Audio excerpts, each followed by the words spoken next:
Assalamualaikum warahmatullahi wabarakatuh. Salam kemanusiaan. Saya Ruli Firmansyah kembali di acara Kampung Relawan On Air. Seperti biasa kita akan membahas beberapa materi tentang kursus digital yang ada di situs Humanis PMI, dan ini saudara bekerja sama dengan Forum Relawan Palang Merah Indonesia Kabupaten Pasaman Barat dengan Markas PMI Kabupaten Pasaman Barat, tepatnya bidang Humas dan IT. Nah, kali ini kita akan membahas satu tema tentang ICRC ya. ICRC ini adalah International Committee of the Red Cross. Nah, ini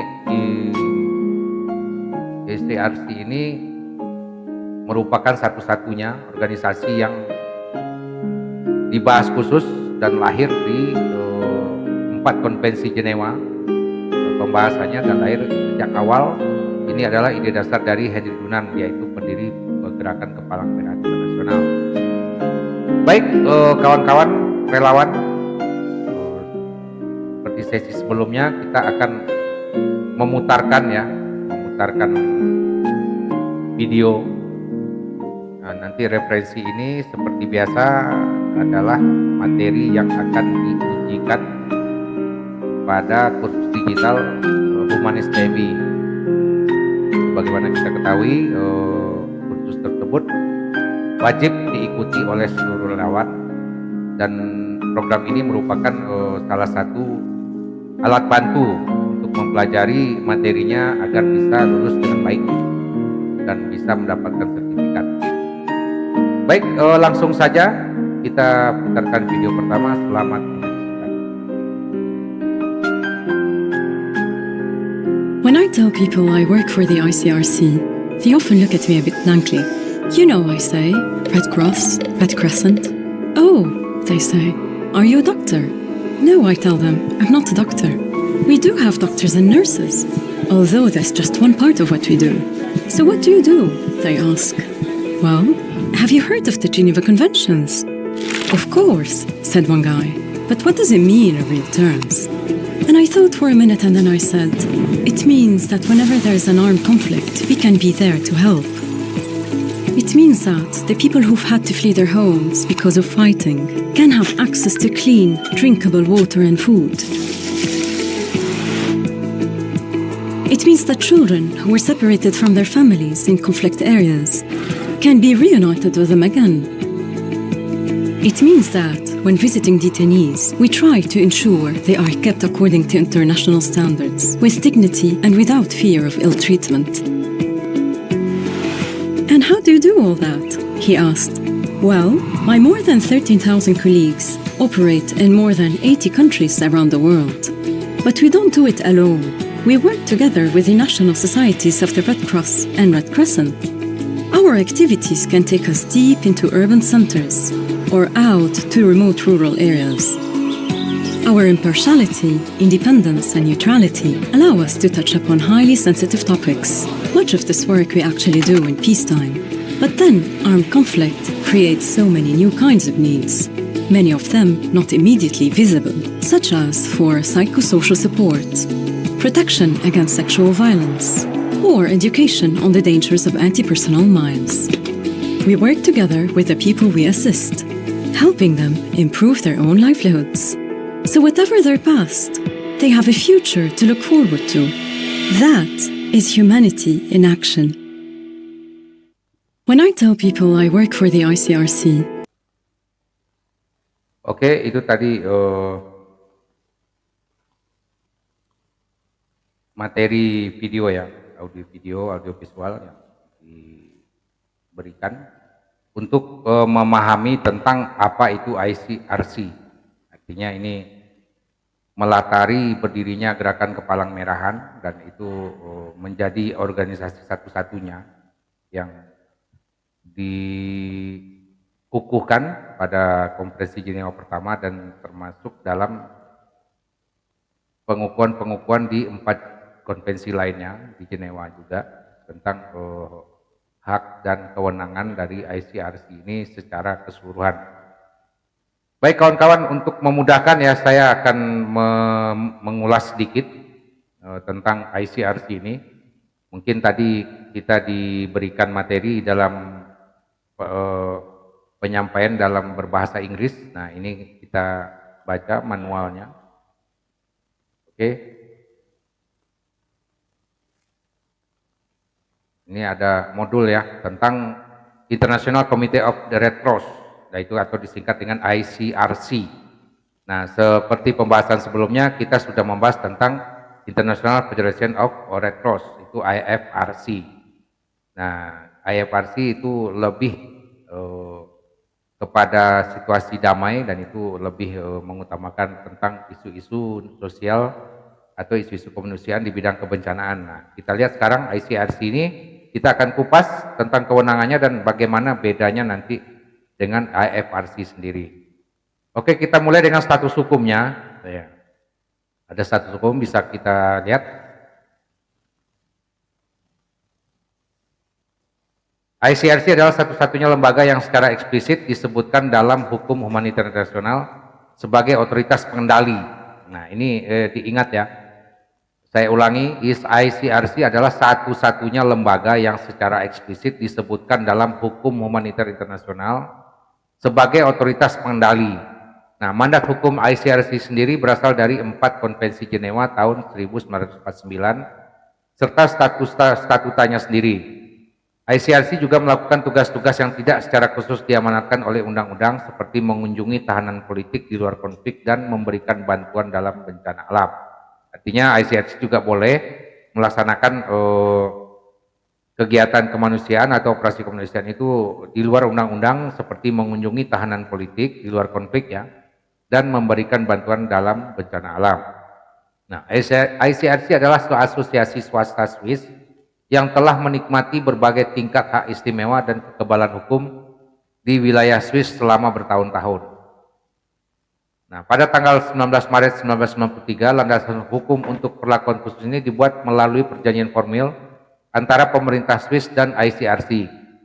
Perjanjian ini melindungi kesucian penuh semua properti ICRC di Swiss termasuk kantor pusat dan arsipnya, memberikan kekebalan hukum kepada anggota dan staf, membebaskan ICRC dari semua pajak dan biaya, menjamin pemindahan barang jasa dan uang yang dilindungi dan bebas biaya. Memberikan ICRC dengan hak istimewa komunikasi yang aman pada tingkat yang sama dengan kedutaan besar asing dan menyederhanakan perjalanan komite masuk dan keluar Swiss. Di sisi lain, Swiss tidak mengakui paspor yang dikeluarkan oleh ICRC. Artinya ini Swiss tetap memberlakukan paspor sesuai aturan negara setempat itu ya, tidak mengakui paspor yang dikeluarkan oleh ICRC, tapi memberikan sejumlah kewenangan utama ya, seperti yang saya bacakan tadi. Nah, mulai dari kesucian penuh atas semua properti, artinya tidak boleh diintervensi secara kekerasan ya. Termasuk kantor pusat dan arsip, memberikan kekebalan hukum kepada anggota dan staf, membebaskan ICRC dari semua pajak dan biaya, menjamin pemindahan barang dan uang dilindungi dari bebas biaya. Kemudian ICRC juga mendapatkan hak istimewa komunikasi yang aman pada tingkat yang sama dengan kedutaan besar asing. Nah, artinya ICRC ini sudah dianggap sederajat dengan kedutaan besar asing yang ada di negara itu. Berlawanan dengan kepercayaan populer, ICRC bukanlah entitas berdaulat seperti Ordo Militer Berdaulat Malta. ICRC membatasi keanggotaannya hanya untuk warga negara Swiss saja, dan juga tidak seperti kebanyakan LSM yang ada. ICRC tidak memiliki kebijakan keanggotaan terbuka dan tidak terbatas untuk individu karena anggota barunya dipilih oleh komite itu sendiri. Nah, dalam penjelasannya itu adalah proses yang disebut kooptasi. Artinya untuk keanggotaan ICRC memberlakukan kooptasi atau tidak memiliki kebijakan keanggotaan terbuka dan tidak terbatas untuk individu karena anggota baru ya, maksudnya dipilih oleh komite itu sendiri. Namun, sejak awal 1990-an, ICRC mempekerjakan orang-orang dari seluruh dunia untuk melayani misi lapangannya dan di markas besar. Nah, pada tahun 2007, hampir setengah dari staf ICRC adalah non-Swiss, artinya orang-orang atau individu-individu yang bukan berkebangsaan Swiss. Itu pada tahun 2007 dan dimulainya sejak awal 1990-an. Nah, ICRC memiliki hak istimewa dan kekebalan hukum khusus di banyak negara berdasarkan hukum nasional di negara-negara tersebut, berdasarkan kesepakatan antara ICRC dan pemerintah masing-masing atau dalam beberapa kasus berdasarkan jurisprudensi internasional seperti hak delegasi ICRC untuk tidak bersaksi di depan pengadilan internasional. Artinya ICRC memiliki hak tolak untuk jika diminta bersaksi di depan pengadilan internasional. Nah, bisa kita lihat ini ilustrasinya bagaimana ICRC melaksanakan operasi kemanusiaan di salah satu negara di Afrika sepertinya ini. Itu membantu anak-anak ya, operasi kemanusiaan untuk perlindungan anak-anak di Afrika. Lanjut, itu tentang dasar hukum. Nah, di sini dijelaskan operasi ICRC umumnya didasarkan pada hukum humaniter internasional, terutama terdiri dari 4 Konvensi Jenewa 1949, 2 protokol tambahan pada 1977 dan protokol tambahan 3 pada 2005. Statuta Gerakan Palang Merah dan Bulan Sabit Merah Internasional dan resolusi Konferensi Internasional Palang Merah dan Bulan Sabit Merah. Hukum humaniter internasional didirikan berdasarkan Konvensi Jenewa yang pertama ditandatangani pada tahun 1864 oleh 16 negara. Nah, ini diingat ya. Hukum humaniter internasional didirikan berdasarkan Konvensi Jenewa yang pertama ditandatangani pada tahun 1864 oleh 16 negara. Nah, Konvensi Jenewa pertama pada tahun 1949 mencakup perlindungan bagi yang terluka dan sakit akibat konflik bersenjata di darat. Konvensi Jenewa kedua meminta perlindungan dan perawatan bagi yang terluka, sakit, dan korban karam akibat konflik bersenjata di laut. Konvensi Jenewa ketiga tentang perlakuan terhadap tawanan perang, Konvensi Jenewa keempat tentang perlindungan warga sipil pada saat perang, dan itu masih banyak lagi hukum kebiasaan internasional yang berlaku bila diperlukan. Nah, ini bedanya ICRC dengan IFRC ya. ICRC ini lebih mendapatkan haknya itu pada saat kondisi perang, dan itu memang hak istimewa diberikan oleh negara Swiss itu sebagai bentuk penghormatan atas lahirnya ICRC di negara tersebut. Nah, itu bisa diingat bedanya. IFRC itu melaksanakan operasi kemanusiaan itu non perang, sementara ICRC itu adalah operasi kemanusiaan yang kebanyakan adalah atau lebih dispesifikasi pada kondisi perang. Nah, tadi sudah saya jelaskan juga dalam perang apa-apa saja yang menjadi tanggung jawabnya gitu.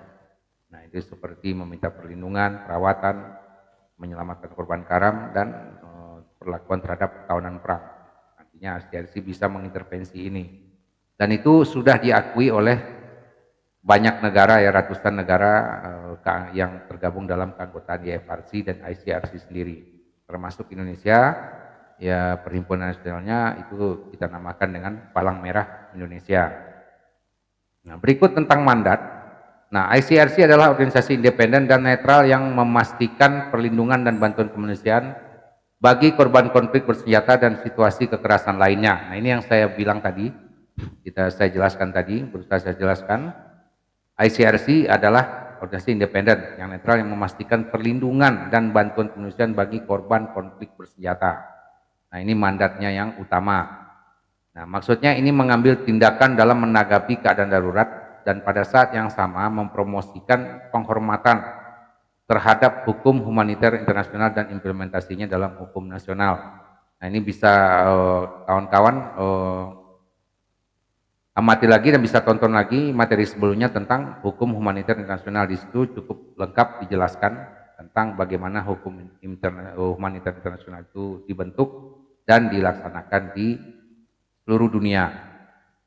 Nah, lanjut, kerja ICRC didasarkan pada Konvensi Jenewa tahun 1949, protokol tambahannya, statutanya, dan Gerakan Palang Merah dan Bulan Sabit Merah Internasional, dan resolusi Konferensi Internasional Palang Merah dan Bulan Sabit Merah.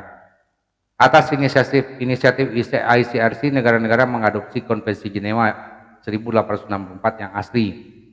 Sejak itu ICRC dengan dukungan seluruh Gerakan Palang Merah dan Bulan Sabit Merah terus-menerus mendesak pemerintah untuk menyesuaikan hukum humaniter internasional dengan keadaan yang berubah, khususnya perkembangan modern dalam sarana dan metode peperangan, sehingga dapat memberikan perlindungan dan bantuan yang lebih efektif bagi korban konflik. Saat ini semua negara terikat pada 4 konvensi Jenewa tahun 1949 yang pada saat konflik bersenjata melindungi anggota angkatan bersenjata yang terluka, sakit, dan karam, dan tawanan perang serta warga sipil. Lebih dari 3/4 dari semua negara saat ini menjadi pihak pada 2 protokol 1977 tambahan pada konvensi. Protokol 1 melindungi korban konflik bersenjata internasional, protokol 2 korban konflik bersenjata non-internasional. Secara khusus perjanjian-perjanjian ini telah mengkodifikasikan aturan-aturan yang melindungi penduduk sipil dari dampak permusuhan.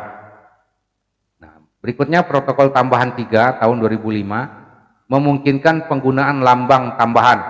Nah, ini kristal merah ya oleh masyarakat nasional digerakkan. Nah, sejak tahun 2005 ini kita mengenal ada 3 lambang kepalang merahan, yaitu palang merah, bulan sabit merah, dan kristal merah.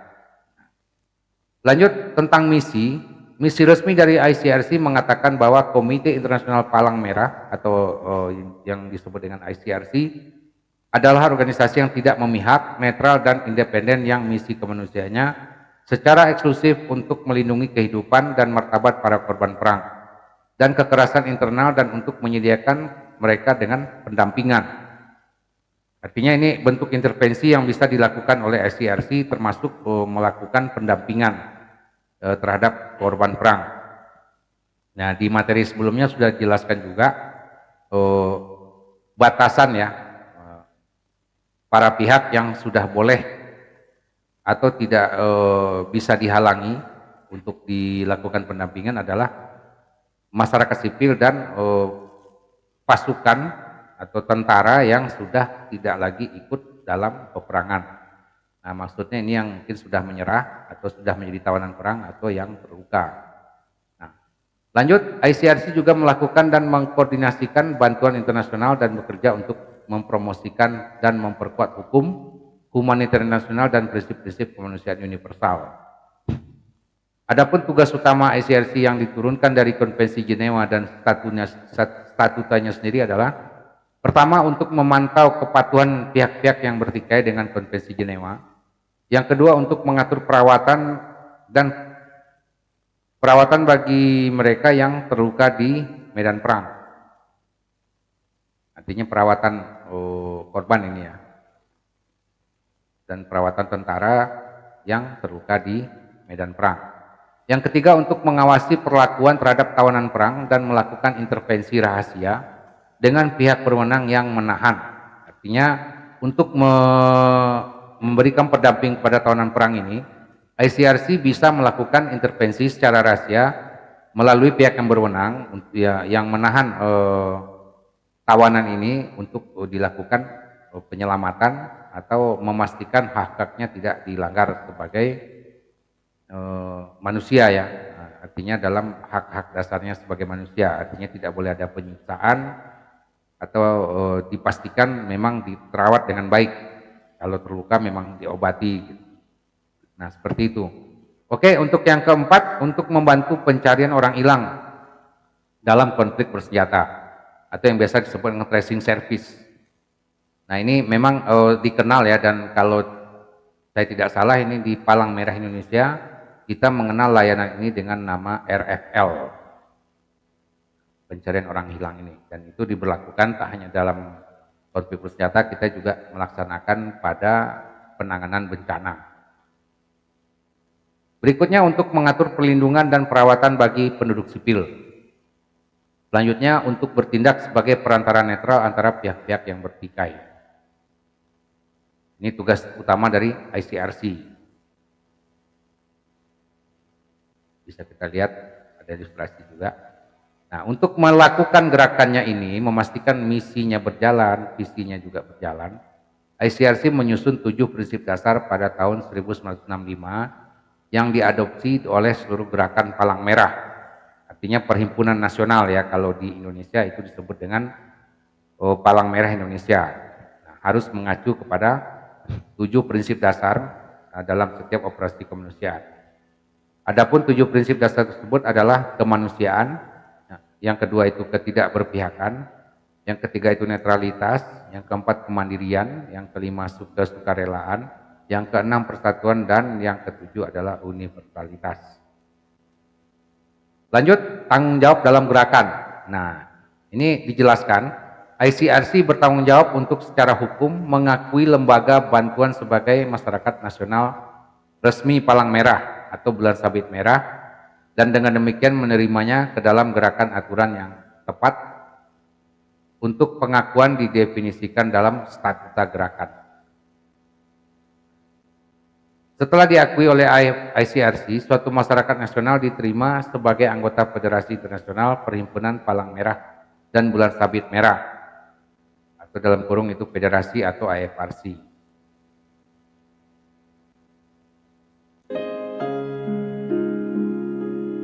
ICRC dan federasi bekerjasama dengan masyarakat nasional individu dalam misi internasional mereka, terutama dengan sumber daya manusia, material, keuangan, dan mengorganisir logistik di tempat.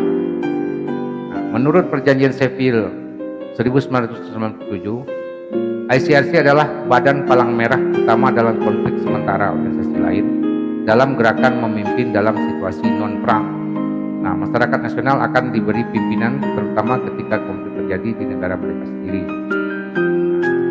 Berikutnya tentang organisasi sendiri ya. Nah, ini kita akan membahas organisasi ICRC. Yang pertama itu profilnya adalah ICRC berkantor pusat di kota Swiss, Jenewa, dan memiliki kantor eksternal yang disebut delegasi, atau dalam kasus yang jarang terjadi disebut misi, kantor misi, di sekitar 80 negara ya. Nah, artinya ICRC memiliki kantor utama, kantor pusat itu di Swiss, dan memiliki kantor delegasi atau kantor misi di 80 negara.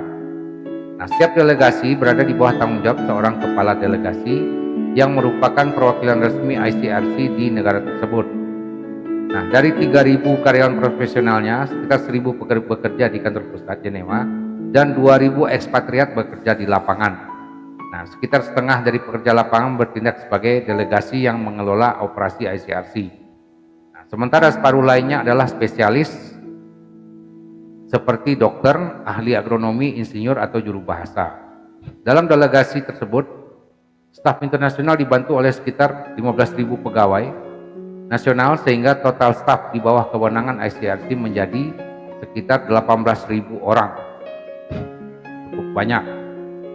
Nah, delegasi juga sering bekerja sama dengan Perhimpunan Palang Merah Indonesia di negara-negara tempat mereka berada. Dan dengan demikian dapat memanggil sukarelawan Palang Merah Nasional untuk membantu dalam beberapa operasi ICRC. Artinya ini peranan dari Perhimpunan Nasional itu dapat dipanggil ya sebagai sukarelawan kalau ICRC membutuhkan tenaga mereka. Untuk struktur organisasi ICRC tidak dipahami dengan baik oleh pihak luar. Ini sebagian karena kerahasiaannya organisasi, tetapi juga karena struktur itu sendiri cenderung sering berubah.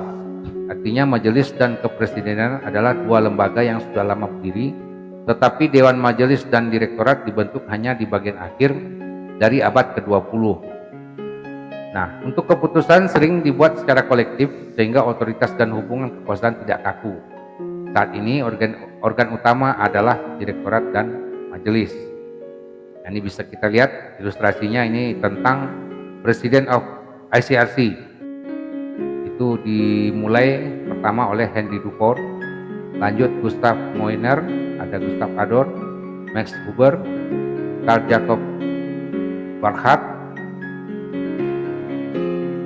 Bisa kita lihat ada periodenya juga, dan terakhir adalah pada Oktober 2022 dijabat oleh Mariana Frederick Eger.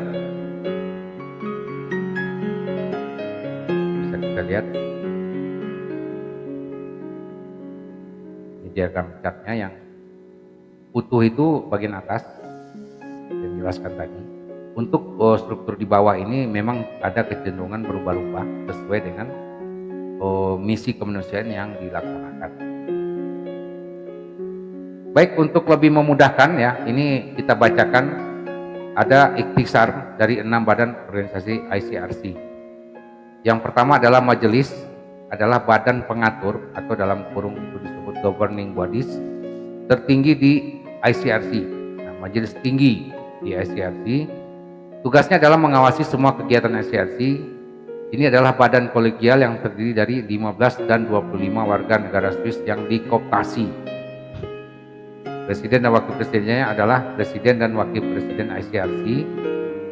Nah, majelis merumuskan kebijakan, mendefinisikan tujuan umum dan strategi, dan menyetujui anggaran dan rekening. Nah, ini termasuk menunjuk pejabat manajemen kunci, termasuk direktur jenderal, direktur, dan kepala unit audit internal. Artinya untuk menjaga organisasi berjalan dengan sesuai dengan aturan. Nah, majelis bisa membentuk manajemen kuncinya termasuk dirjen, direktur, dan kepala unit audit internalnya. Adapun ikhtisar kedua, Dewan Majelis adalah badan tambahan dari majelis. Ini mempersiapkan kegiatan majelis dan mengambil keputusan terutama pada isu-isu dan komunikasi manajemen keuangan dan sumber daya manusia yang strategis. Ketiga adalah jabatan presiden terdiri dari seorang presiden dan seorang wakil presiden. Presiden mewakili ICRC di kancah internasional, memikul tanggung jawab utama atas hubungan eksternal ICRC dan melakukan diplomasi kemanusiaan ICRC dalam kerjasama erat dengan kantor direktur jenderal. Nah, sebagai ketua majelis dan dewan majelis, presiden memastikan bahwa tanggung jawab yang diberikan kepada kedua badan ini tetap berada di bawah kendali mereka dan secara ketat memantau jalannya ICRC. Nah, presiden bertanggung jawab untuk mengembangkan strategi kelembagaan dan mengusulkannya kepada majelis. Sementara wakil presiden membantu presiden dalam melaksanakan tugasnya dan menggantikan presiden apabila ia berhalangan melaksanakan tugasnya atau atas permintaannya. Dia juga bertanggung jawab atas kohesi, kelancaran, pengembangan mekanisme pemerintahan dan pengawasan. Berikut adalah ikhtisar dari 6 badan organisasi ICRC. Yang keempat itu tentang direktorat. Itu adalah badan eksekutif ICRC yang bertanggung jawab untuk menerapkan dan mengawasi strategi kelembagaan dan tujuan umum yang ditetapkan oleh majelis dan dewan majelis. Direktorat juga bertanggung jawab untuk mengelola staf ICRC dan memastikan kelancaran organisasi secara keseluruhan.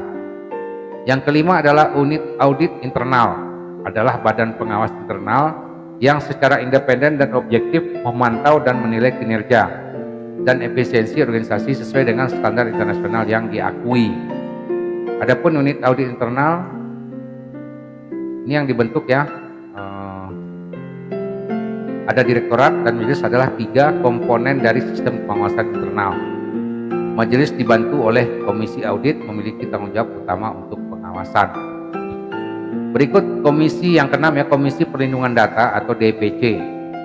Adalah badan ICRC yang bertanggung jawab untuk memeriksa secara independen dari badan lain dan administrasi bahwa pemrosesan data-data pribadi ICRC sesuai dengan perlindungan data pribadi dan aturan lain yang berlaku dan untuk memutuskan hak individu ketika kasus mereka atau kasus perlindungan data lainnya dirujuk ke sana. Ini harus dipastikan oleh Komisi Perlindungan Data. Artinya Komisi Perlindungan Data ini akan melaksanakan tugasnya berdasarkan regulasi perlindungan data pribadi dan aturan lain yang berlaku. Nah, itu. Berikut bekerja sama dengan Perhimpunan Nasional. Nah, ini kita akan bahas ya. ICRC bekerja erat dengan Perhimpunan Palang Merah dan Bulan Sabit Merah Nasional dan Federasi Internasional untuk memastikan tanggapan yang terpadu, efisien, dan cepat terhadap konflik atau kekerasan. Gerakan Palang Merah dan Bulan Sabit Merah Internasional adalah jaringan kemanusiaan terbesar di dunia saat ini. Yang 2, ini Perhimpunan Nasional ya, 1 Palang Merah, 1 Bulan Sabit Merah. Nah, ini bekerjasama dengan ICRC untuk memastikan tanggapan yang terpadu. Nah, itu konsep kerjasama yang dilakukan oleh ICRC dan Perhimpunan Nasional. Bisa kita lihat salah satu operasi kemanusiaan dilancarkan antara ICRC dengan Perhimpunan Nasional. Ini sepertinya kegiatan WAS ini ya, penanganan air bersih.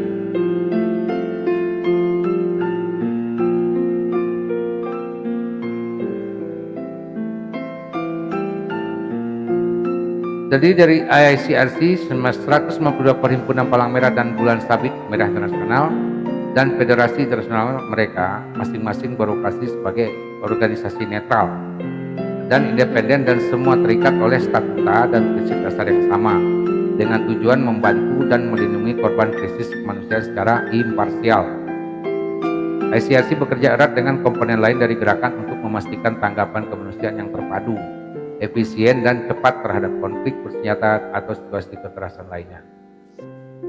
Kerjasama merupakan salah satu dari 4 pilar kerja ICRC selain perlindungan, pendampingan, dan pencegahan. Jadi ada 4 aspek kerjasama, yaitu kerjasama operasional di negara yang terkena dampak konflik bersenjata atau situasi kekerasan lainnya. ICRC dan Perhimpunan Nasional negara tersebut mengordinasikan kegiatan operasional mereka untuk memastikan bahwa respon terhadap kebutuhan masyarakat yang terkena dampak efisien dan saling melengkapi. Itu tentang kerjasama operasional, aspek yang pertama. Untuk aspek yang kedua adalah, bisa kita lihat, ini ada contoh juga tentang kerjasama operasional. Selain untuk mempersiapkan dan menanggapi krisis, tujuan dari kemitraan ini adalah untuk membantu Perhimpunan Nasional untuk memperkuat kapasitasnya dalam kerjasama dan koordinasi dengan federasi internasional atau perhimpunan nasional lainnya untuk memenuhi kebutuhan orang-orang tersebut dengan lebih baik. Ini korban perangnya. Nah, kerjasama operasional meliputi berbagai kegiatan seperti memberikan pertolongan pertama dan perawatan kesehatan, mendistribusikan makanan dan memberikan bantuan kemanusiaan dalam bentuk lain, dan memulihkan hubungan keluarga. Ini yang kita bahas tadi. Nah, itu kalau di Palang Merah Indonesia dikenal dengan layanan RFL. Jenis kerjasama ini juga mencakup perhimpunan nasional yang beroperasi di luar negara mereka sendiri dalam konteks di mana ICRC bekerja. Artinya perhimpunan nasional yang tadi sudah dijelaskan itu yang diminta menjadi sukarela ICRC itu boleh diutus keluar ya, bisa beroperasi di luar negara dengan syarat adalah masih dalam konteks di mana ICRC bekerja. Nah, dalam hal ini perhimpunan nasional dapat berkontribusi pada operasi ICRC yang pertama dengan melakukan proyek mereka sendiri, berkoordinasi dengan perhimpunan nasional negara yang bersangkutan dan komponen gerakan lainnya termasuk ICRC. Yang kedua, dengan bekerja sama dalam proyek bersama yang membawa keahlian dan dukungan yang saling melengkapi. Yang ketiga, dengan memberikan kontribusi keuangan terhadap operasi ICRC. Yang keempat, dengan memberikan sumbangan dalam bentuk barang oleh staf pinjaman. Itu kontribusi Perhimpunan Nasional terhadap ICRC. Lanjut, itu tentang berkoordinasi dengan komponen gerakan. Nah, di sini dijelaskan, menurut peran dan tanggung jawab yang ditetapkan dalam anggaran dasar gerakan, ICRC memainkan peran utama dalam mengkoordinasikan tanggapan internasional gerakan dalam situasi konflik bersenjata atau perselisihan internal. Itu bekerja sama dengan Perhimpunan Nasional Negara yang bersangkutan.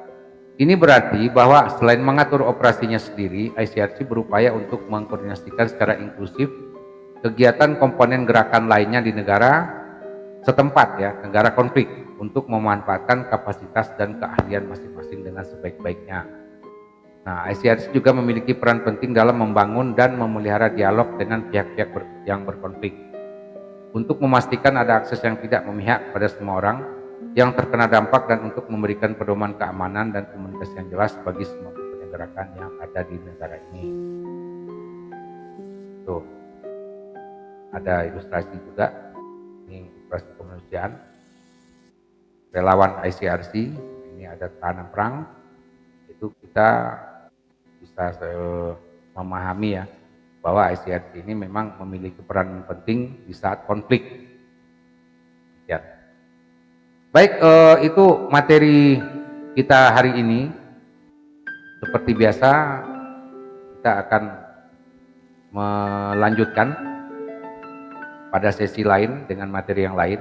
Dan perlu kami ingatkan kembali, materi yang kami sajikan di sesi ini adalah materi yang diambil dari situs Humanis PMI, yaitu semacam situs khusus digital yang mana seluruh relawan wajib untuk mengikuti materi-materi tersebut dan akan diujikan pada akhir pelatihan.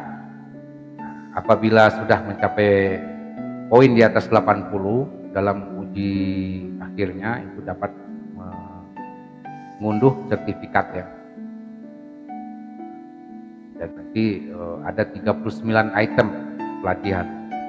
Jadi silakan bagi yang membutuhkan bantuan boleh langsung menghubungi nomor yang sudah kita cantumkan ini untuk keterangan lebih lanjut dan bagaimana nanti termasuk tentang pengaktifan keanggotaan ya, atau untuk berminat menjadi anggota kita bisa pandu dari nomor telepon tersebut atau datang langsung ke markas PMI Kabupaten Pasaman Barat itu di kawasan perkantoran Pasaman Baru, tepatnya di depan kantor Bupati Pasaman Barat. Baik kawan-kawan, demikian penyajian kita hari ini, semoga bermanfaat dan semoga menjadi referensi baru untuk memahami bagaimana gerakan Kepalang Merah itu bekerja dalam operasi-operasi kemanusiaan yang dilaksanakan di berbagai belahan dunia termasuk Indonesia. Demikian, saya Ruli Firmansyah, salam kemanusiaan. Assalamualaikum warahmatullahi wabarakatuh.